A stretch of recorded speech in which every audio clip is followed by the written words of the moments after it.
أشهد أن لا إله إلا الله.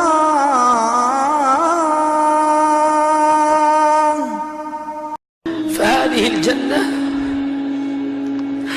لا يدخلها إلا الطيبين،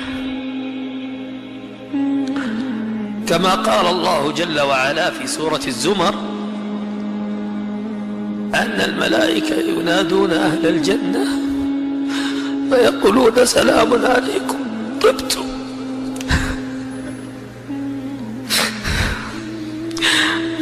فادخلوها خالدين.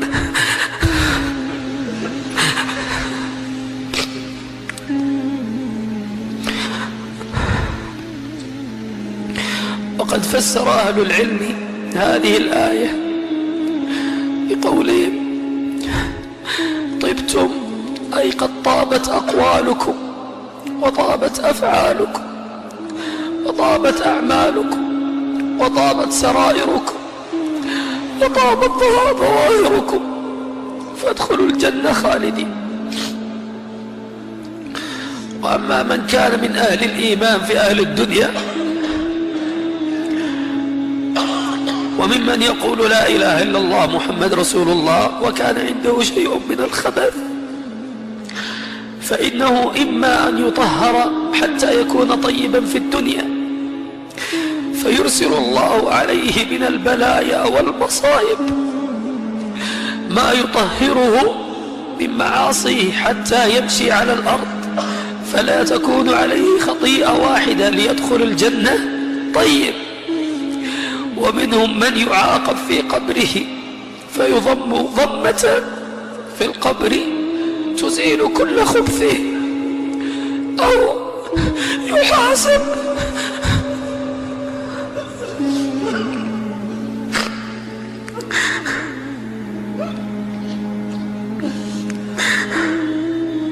أو يحاسب في القبر أو في أرض الحشر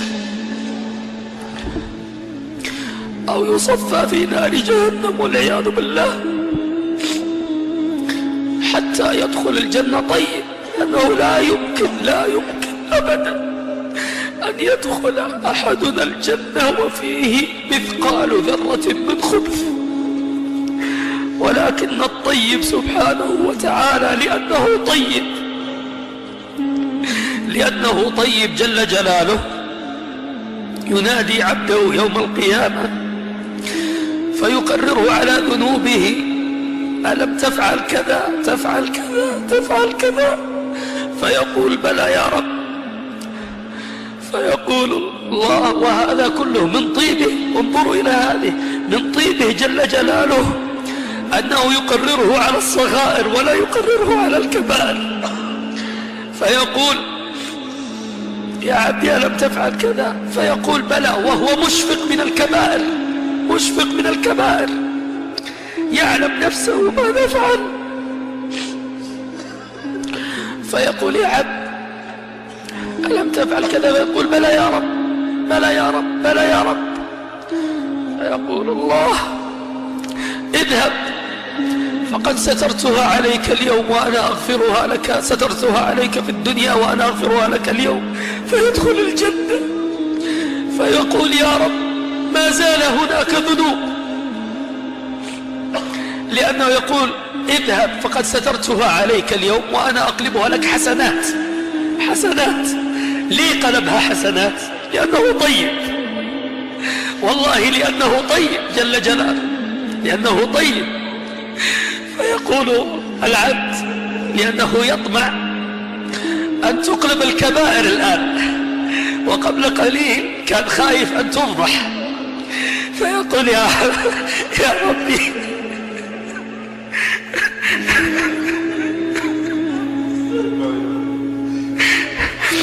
يا ربي ما زال هناك لي ذنوب.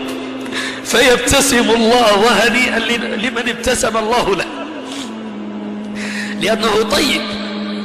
فيقول يا ربي يا عبدي سترتها عليك في الدنيا وأنا أغفرها لك اليوم فادخل الجنة. فيذهب فيأخذ كتابه بيمينه فيذهب لأهل المحشر وهو قبل قليل خايف أن يفضح أو خايف أن يؤتى باسمه، لا يريد الناس يعرفوه لما يعرف بما عنده من الذنوب، فيقول هاهم اقرأوا كتابي.